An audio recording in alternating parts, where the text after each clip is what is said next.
Hello, welcome back to another video tutorial here at GeekatPlay Studios. My name's Gary Miller. Alright, so we're going to finish up our tutorial for creating a planet in Photoshop and then blending or merging that planet with a render in VUE. Now, I could easily save this out as an image with a transparent background, essentially an alpha, and incorporate that image onto a plane in VUE and render that along with the rest of the image. But I want to do it here in Photoshop simply because with all the tools and flexibility that Photoshop offers, it gives me more options. It gives me the ability to create more of a custom look and probably a better blend. So we got our planet. I'm going to come over here to Bridge and I'm going to look for an image that, well, I don't want to choose an image with big puffy clouds. I want to choose an image that's going to make this a little bit more difficult, a little bit more involved, because if I can do it on a difficult one, then it'll show you how to do it on a difficult one and at the same time allow you to do it more easily on a easier one. So I'm going to find an image with big billowy clouds like this one. This one is easy because it has very defined lines around the edges of the clouds, and to create a mask and a selection from that would be fairly easy. So I want to find one that has wispy, feathery clouds. That will be more difficult. And I think I'm going to choose this image. There's very fine line, a fine blend in this image between where the clouds are and where the sky is behind it. And this will create a little bit more of a challenge for us. So I'm going to come over here to split screen. I'm going to grab my planet here and just drag it right over into my VUE image. Now when I created this planet, I did it against a black starry background, a space background, and that looked good. But when you bring it into an image like this with blue skies and clouds, it's not going to look so good. And that's because of the shadow setting that we have. So I'm going to open up, double click and open up my shadow in my layer style. I'm going to click on the black color swatch because that's the color of the shadow we created. And I'm going to come over here and sample a portion of my blue sky, and now my black shadow has become blue. And I'm going to click OK. I'm going to click OK again, because now what I want to do is resize this to what I want. And that will work just fine. OK to that. Now I'm going to come back to inner shadow. Now I just have to play with the size of this until it's something that, till I arrive at something that I want. And I'm going to play with my light setting, the angle of the shadow, because in this image, based on these shadows that these trees are casting, it looks like the direction of my light is this way. So I want to have that same direction for my shadow. That way it keeps the light source consistent. And I think I'll go with that. Alright, that looks good. What I want to do now is I want to add a little fuzziness around the edge of my planet, because things in the background always are slightly blurred. Farther back they are always slightly blurred, and their edges are fuzzy. So on my planet here, I'm going to click on the thumbnail come up here to select. I want to inverse that selection. Actually, let me back up. I'm going to undo that. Control Z. I want to modify that and come down here and add a 5 pixel feathered radius to it. Now I'm going to invert that selection. Come up here to Filter, Blur, Gaussian Blur, and I guess I'll go with a radius of 4, and I'll click and I'll hit my delete button. Now I will Control D to deselect that, and that has added a little bit of fuzziness to it. I want a little bit more fuzziness, so I'm going to Control Z and undo that. Now I still have it selected, and I'm going to run Gaussian Blur again. I'm going to hit delete and Control D to deselect. There we go. Now it's a nice fuzzy edge on my planet, and right as it is, it blends with my background. Of course, I need to put it behind my clouds. Probably what I'm also going to want to do is turn off the outer glow. I just don't think that's very realistic. Okay, what I want to do now is I'm going to create a copy of my background. What I have to do is put my planet behind all these clouds. I mean, in reality, your planet will be behind your clouds. The easiest way to do that is come up here to Select, and I'm going to click on my Color Range tool. Now I'm running CS4, so I think I have a few more options available to me than CS3, and certainly more than Photoshop 7. But you can still arrive at basically the same results. What I want to do is I want to select and click on my blue background, and the way the color range sampler works, let me click on the green. That will probably be easiest.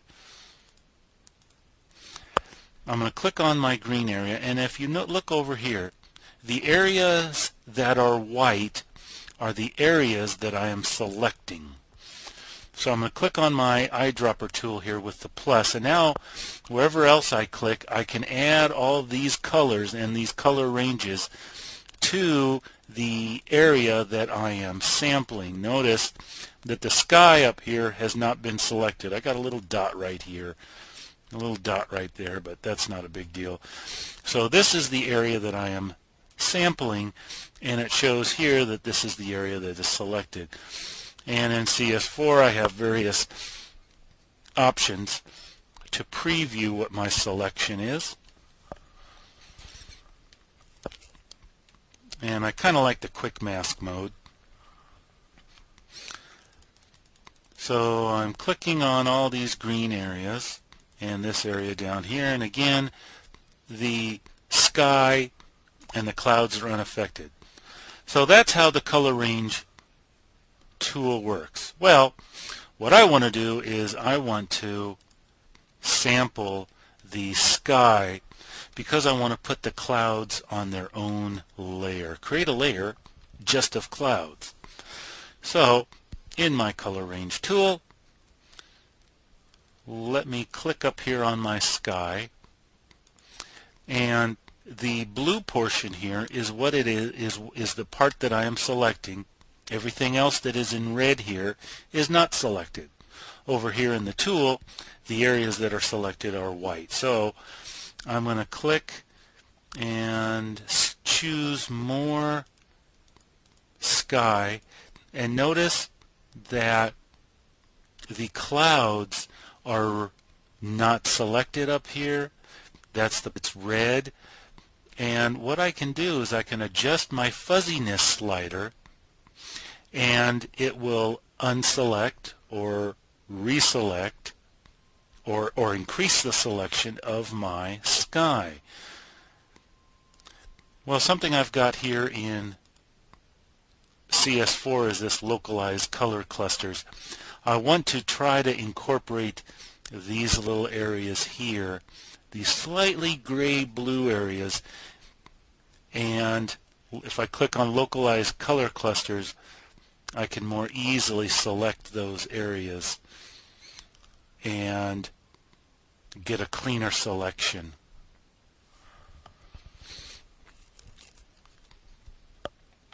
And I'm just going to play with my fuzziness slider until I get a nice feathery selection. And you know, that looks pretty good because my planet is going to be just about right in here, and now I will be able to have the areas that are in red covering my planet. So I'm going to click OK. Now remember, we selected the blue sky area, so now we need to invert that selection. Now I'm just going to quickly click on my magic selection tool, right click, and create a copy. Now let me turn everything off, and now we have the image with the clouds up here but minus the sky in the background. So let me click on my planet here, and I will drag this copy underneath that new one that we just created. And look at that, I can move my planet around and still have the clouds covering it.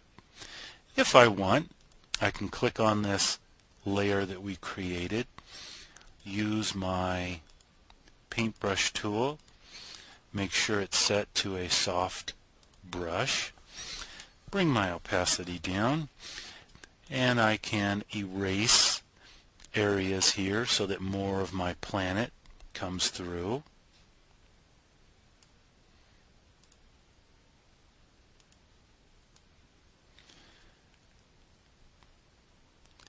You really have a great deal of flexibility here doing this in Photoshop versus using this as an alpha plane and rendering it along with the rest of your image in VUE. And that looks pretty good all by itself, but I want to take it a little bit further, and I want to create a layer mask onto this. So I'm going to come down and click on this little icon right here, and with my foreground color set to white, background color set to black, I'm going to come over here to my gradient tool. Now if you don't see your gradient tool, all you see is a paint bucket tool, just hold your mouse button down, your left mouse button down, and this flyout window will appear, and click on your gradient tool. I want the first one here, which is linear. I want foreground to background as my selection, and I'm just going to hold it down and then stretch it to the end of my image. No, I don't like that. I want more of my planet. A little bit less. A little bit more than that. There we are. And now my planet blends very nicely into the background. I think I'm going to click on that to select the planet, create a new layer above that, and I want my default colors. I want white as the foreground. I'm going to select a soft paintbrush. There we go. I'm going to bring the opacity way down,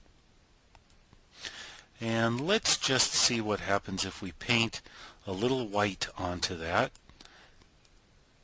because I think Control D to deselect, I think it will be have a kind of a hazy look because it is so far away. You're going to have a lot of atmosphere between your eye and the planet itself. And now we need to create a layer mask on this and use our gradient tool. So click on layer mask, use our gradient tool, and do the exact same thing we did with the other one. Now let's click off of our little white layer, a little haze layer that we created, and look at a before and after, and I think that looks pretty good. So that is pretty much the end of this tutorial. It's blending a Photoshop planet into a VUE render, and the the background image that I chose with these feathery white clouds was far more difficult to work with than if it was a nice bright clear sky with big billowy clouds with sharp edges that define the edge of the clouds and leaving lots of open blue sky area. This is a lot more difficult and a little bit more tricky to create a selection and then invert that and create your clouds so that they can overlap your planet.